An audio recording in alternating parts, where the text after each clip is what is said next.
Good afternoon. It's the end of January, January 27th. What I have here is a log of eastern red cedar, juniper. Juniper is actually an evergreen, a very soft wood. And as far as bow making goes, it's not high in the list, but it does make a beautiful bow. It's tension weak. So in other words, when you're bending it, it would tend to break. And compression, where the belly of the bow, the belly spot that faces your belly, is adequate. They back these bows with different things. They back them with sinew, like from tendons of an animal, like the tendons of a deer, or elk, or leg of a deer or elk, or rawhide. And I had ordered some rawhide. I'm waiting for the rawhide to come in. I think when I get done, I'm going to back it with rawhide. Some people chase a growth ring with this, but I want to show you the end of this log here. Okay. The growth rings are so small and so tight that it'd be really difficult. So what I'm going to carefully do is remove the bark. This bark, you can see the bark looks like it wants to peel off already, gently, because it's a soft wood, and see what this log will look like, so I can lay out a stave. Pick a side. And what I'd like to try and do is I like to try and take it down so I can get some of this red heartwood in the limbs and handle. So since I'm going to back it with rawhide, it's okay to take it down kind of flat and violate the rings a little bit. You try to follow a ring or try to split it, but that may be impossible. So that's it. This is going to be a low-pound bow for somebody. I have an idea of two people I may want to give this to if it comes out as nice as it looks with the purple. And the idea is I have some purple heart that somebody gave me, a little piece of purple heart, and the tips are even soft on this. So what I'm going to do is use some purple heart for the tip overlays, and then I'm going to back it with the rawhide. The other thing I read was that it dries very fast and it could tend to be brittle. And I read that it's okay. Some people say it's okay to heat treat. Not really fire harden, but I'm going to see the moisture content and decide what I'm going to do at that point in time. I didn't think there'd be much dust, but I see stuff flying around. I'm going to put a mask on. Okay, today is a rare, beautiful day. It's in the 40s. And it's going to drop back down into the 20s tomorrow. And I just want to show you, I don't know if you can see this on camera, but as I'm scraping this, there's dust particles flying all over. Right? So you don't want to breathe this in. Okay? You don't want to breathe this in.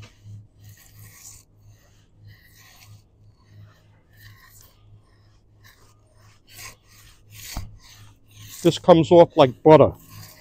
This is the winter, and the bark comes off like butter.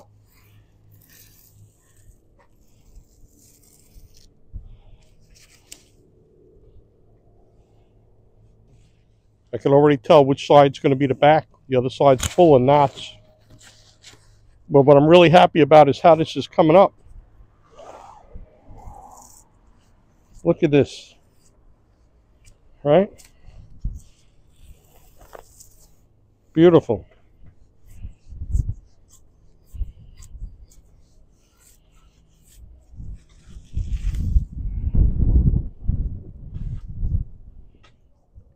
In spite of its weaknesses, you can see why somebody would want to make a bow out of this.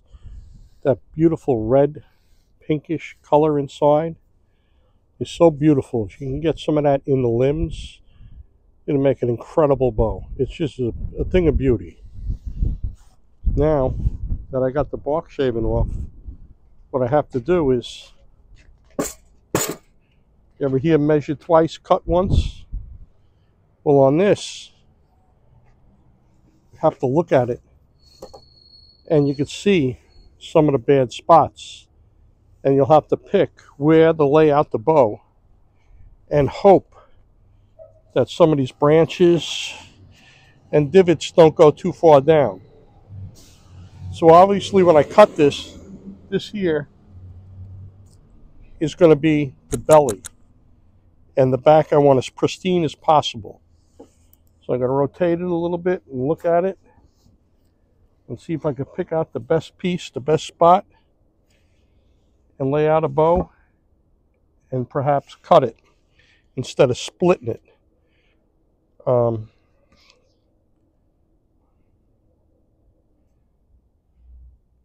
But if I do split it, I'll have to be on the edge so all of this bad stuff comes off.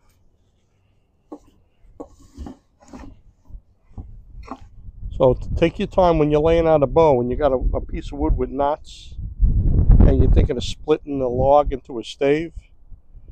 Really look it over and figure out which way is the best way and which side's going to be a top. You know, which part is going to be the back and which part's going to be the belly. Take some extra time and look at it. There's a couple things that I take into consideration before I lay it out. Is like, where would the handle be? This is cut to 68. I'm probably going to go for like a 66 inch or less bow. So let's see. See this big knot here? Here's 33, 66. This will be somewhere in the handle, the riser. Okay, so this really isn't a concern. And once again, once I trim this up and I cut it, we don't know what's going to be underneath. It's going to be a surprise, like opening a present. It's either a good present or a bad present. But that's something to take in consideration. That one's going to be okay. When I look at the other side, they're all below. The bad knots and all are below the half. So this is going to get split from behind this knot down. I'm not going to split this right down the middle. I'm going to cut it with a saw and leave a little extra meat on it.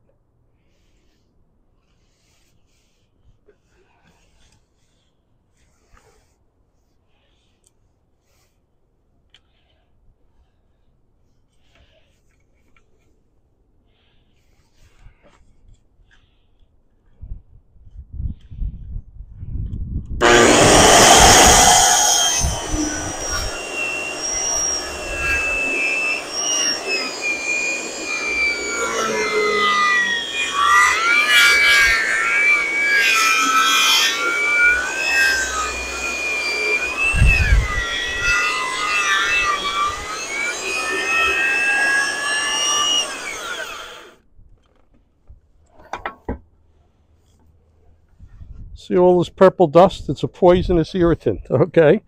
So just remember that. Keep that in mind. Okay, I'm using a broom to get rid of this sawdust, because I don't want to use a leaf blower and have it blow into the air and get it in my lungs.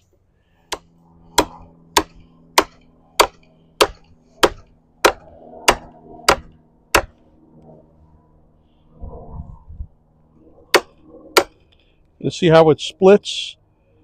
And then I'm going to make relief cuts where the handle will be. So far, so good. It's a soft wood. It should do what I want it to do. I used the axe and mallet to split each end so I can get a line across to snap another chalk line so I can make relief cuts. So when I split this off, it'll shear off and leave the center where the handle's going to be. This wood cuts really soft. It's like soft pine.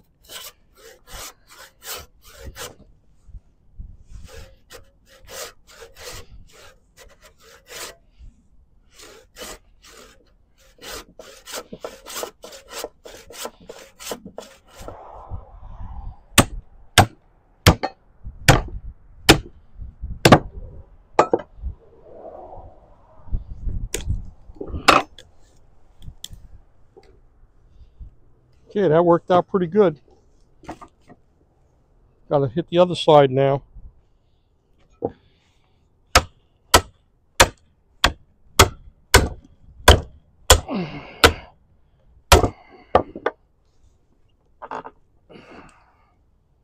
It's almost off.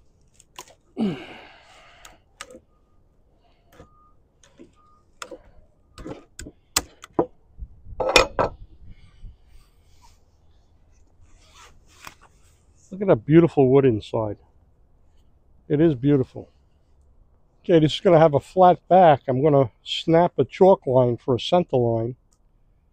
And then I'm going to draw out a bow. And we're going to trim it up. And there'll be plenty of material for me to even things out and make the back flat. I'm going to leave the lines, but I got a little more than 1.5 inches wide all the way down. And I'm going to trim it up on the bandsaw. Okay, so I brought it down. And I really would love to have some of this red in the bow. But there's a couple of knots that are in the way that might interfere with the limb. This one here. And one more over here. The other ones are in the riser, will be in the riser. If I take it down lower. A lot of knots. A lot of knots are going to be in this limb. I don't know if this bow is going to work out.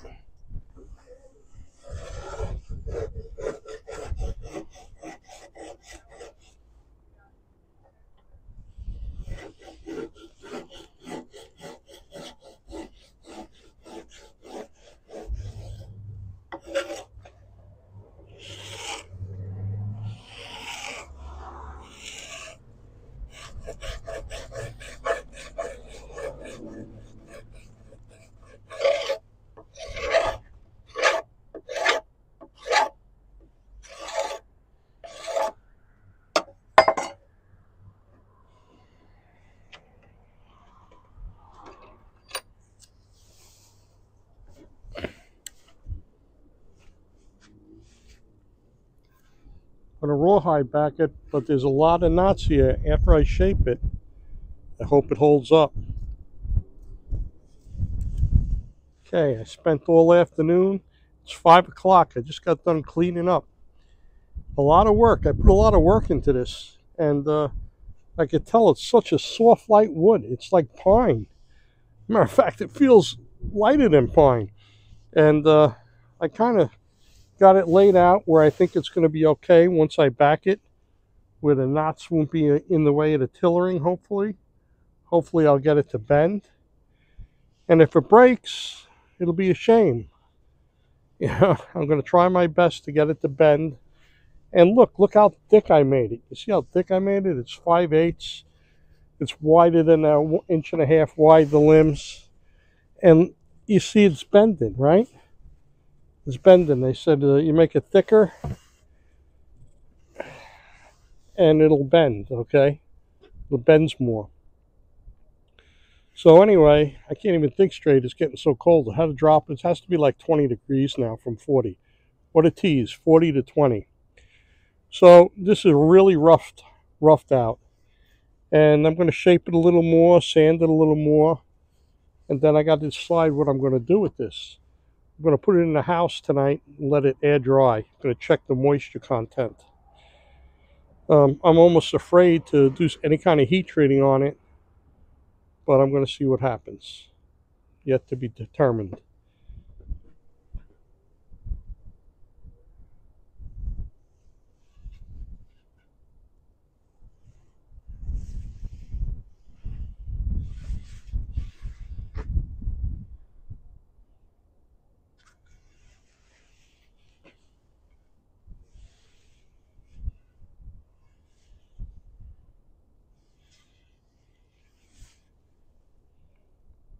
All roughed out.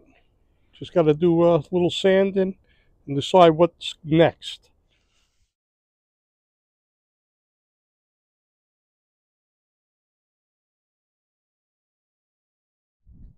Okay, it's 11 o'clock the next day, and what I'm going to do today is temperatures went up to the 40s again. We got some high wind gusts. I'm going to shape this out to make it look more like a bow blank. Cleaned it up. I cleaned up the back of the bow and the belly of the bow. The back of the bow I made flat. Since we had to have a flat surface, I made sure it was perfectly flat.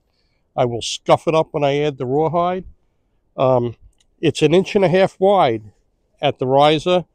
After I sanded it, was thicker.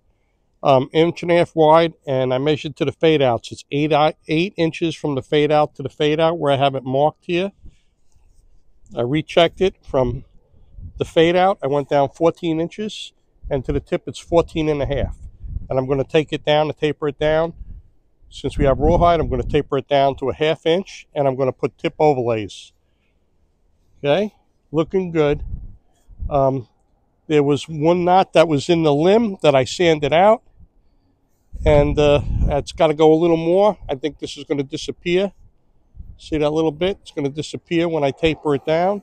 And I'm trying to look at the other tapers there. You know, it's going to work out fine. It's going to be fine, I think. I'm going to tell you, this wood, when you sand it, smells incredible. Very fragrant, aromatic, beautiful. You know, the smell of cedar. But you have to wear a mask, okay? I don't have it on now. I took it off. But while I was sanding, I had a mask on. But it smells incredible. It's a very soft wood. You feel like you're working with balsa wood. Okay, so I got this from eBay. This is a pretty cool tool. If you buy one, just make sure the screws are tight. They tend to loosen up. And what you could do is set it for the depth you want and run these rollers on the back of the bow, and it'll put a line on the side. And it'll give you a guide to take it down to when you're sanding. So like I said, once again, it takes the wood off so easy, you hand sand it. But like I said, for years, I was, you know, when I was a kid, I was a disc grinder and a belt sander. And, you know, I used a belt sander. I gently used that to take it down to the lines. Caliper. Put the caliper on. Went down. Any high spots, it's tapered more towards the tip. Okay, no high spots, okay?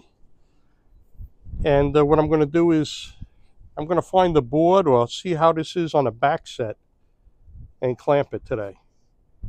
And what I'm going to do is, I'm thinking of heat treating the belly. I'm not sure if I'm going to just use the heat gun or put a little fire to it, which people think I'm crazy. It'll get brittle, but I'll watch it. And then once it gets done, I'm going to put the tips on, the overlays. I'll put the rawhide on and let it dry and trim it. And then what I'm going to do is, before I tiller it even, because it'll be pretty dry, I'm going to put True Oil, I believe, on the belly. And the reason I'm going to put the rawhide on first and coat it with warm satin polyurethane, just the rawhide, so the True Oil don't stain it or make a blotch. It'll look beautiful. And then on the belly of the bow, the part that faces your belly, I think I'm just going to keep rubbing True Oil in. Okay, and see how much I can get it to absorb. And then I'll tiller it. But you know, after I heat treat or fire harden, I get a wet rag and I wipe it down a couple times. I'm going to do that too. But after it's all dry, I'm going to see, you know, like I said, once I put the rawhide and I sand it and I get it beautiful, I'm going to put some warm satin polyurethane just on the rawhide, nice, to seal it up so oil won't stain it or change the color. And then I'm going to work on the belly and rub some True Oil in, just because I don't want it to be brittle. I want it to flex. Okay, we got a floor tiller pretty good, you know. I don't want to put pressure on it because I don't want without the rawhide on, anything to let loose. But it looks good, right? Okay, we're just waiting on that rawhide. It'll be here in a couple days, and then you'll see me cooking it. Let me see if I can find some kind of back set to put this on. I looked in the garage and I found this 72-inch 2x4 that I had purchased, and I said, okay, I'm going to make a 1-inch back set jig for a longbow, only 1 inch. So 6 inches on each side, so that's 12 inches is flat. And then I had a piece of hickory, a thin hickory that I bent from the flat spot here to 1 inch down at what would be for like a 62-inch bow, and then I carried it to the end.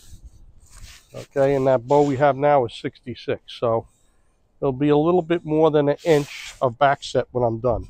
So I'm going to trim this up, and I'll show you when I'm done.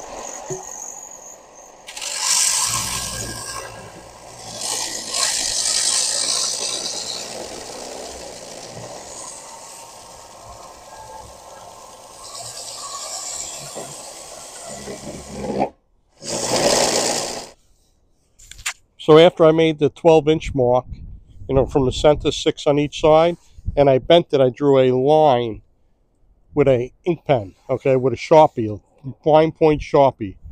And when I cut it off on a bandsaw, I left that blue mark. So when I took it on the belt sand, I was able to sand it down to that mark. So look, it came out good. So it has 1 inch backset roughly at 62 inches, a little bit more when you go past that. So we're going to clamp up the bow and see what it looks like. Check out my mild 1 inch backset jig. I got it clamped so it can hang, and the screws will not be in the fire. And we're going to see how much I'm going to heat treat this or fire harden it over the coals. We're going to see. And it's like a hurricane out here today. And even though it's like 2 o'clock now, so I'm done for today. And we're going to have a part 2. And part 2 will be fire hardening, tillering, actually fire hardening, rawhide backing, tillering, shaping, and shooting. Okay, we're going to have a little longer one. We're going to have rawhide backing put on this too. So thanks for watching. Stay tuned for the next video. Every day you get up is a great day. Watch my videos on Bare Bow Joe. Time for me to go in.